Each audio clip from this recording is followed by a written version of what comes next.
A lot of golfers struggle with hitting the ground early in their iron shots, and this can be a scorecard killer, as well as getting in ahead for the rest of the game and make it hard to make good committed iron swings. So if you're struggling with ground early contact, there's a couple of key fundamentals we need to get right. First of all, we need a really good setup, and there's two fundamentals I think are really important in the setup. One is a consistent ball position, and what I oftentimes see here is people are struggling with ground early contact, so they tend to move the ball too far back in their stance.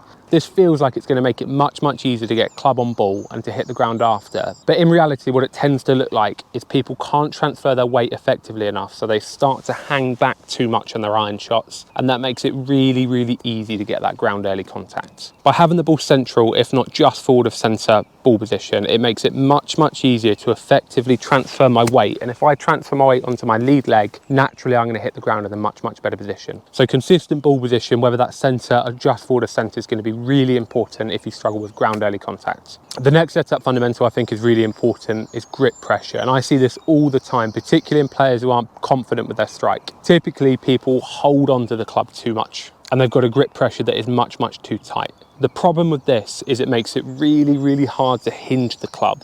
And if I don't hinge the club enough in the backswing because I'm holding onto it too tight, it's really easy to hit the ground early or miss the ground altogether and not get the sort of pure feeling downwards blow that we want on the back of the ball. By gripping the club much lighter in the hands, it's really easy for the club to naturally hinge itself, and if it hinges itself, it will make it easier to get that downwards blow, to get that pure feeling iron strike.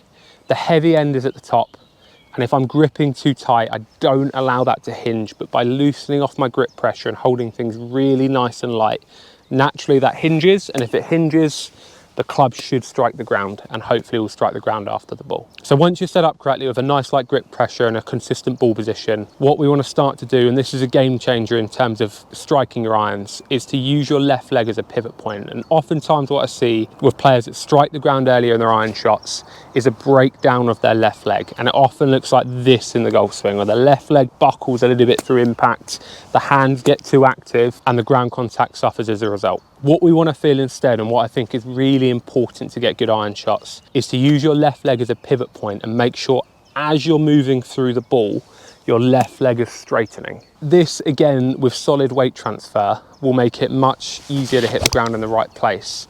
And because my left leg is straightening, I won't be able to dig the club so much into the ground. And the way I feel this is just in some half swings initially.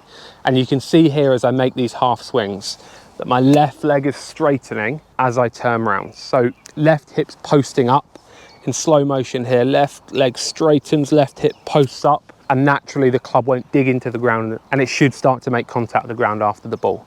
Try this initially in some short swings, just isolating the left leg, making sure it's nice and straight through impact, and then gradually take this to longer and longer versions of the swing. But this is the one thing I say to clients all the time, that if I've got a forced carry and I need to strike my irons well, the one body part I'll isolate is my left leg, because if my left leg straightens, I'm unlikely to catch the ground before the ball. So if you're struggling with ground first contact, give these 3 swing changes a go, and I promise your strike will get much better. So that is light grip pressure, consistent ball position, and pivoting round your left leg as you swing through.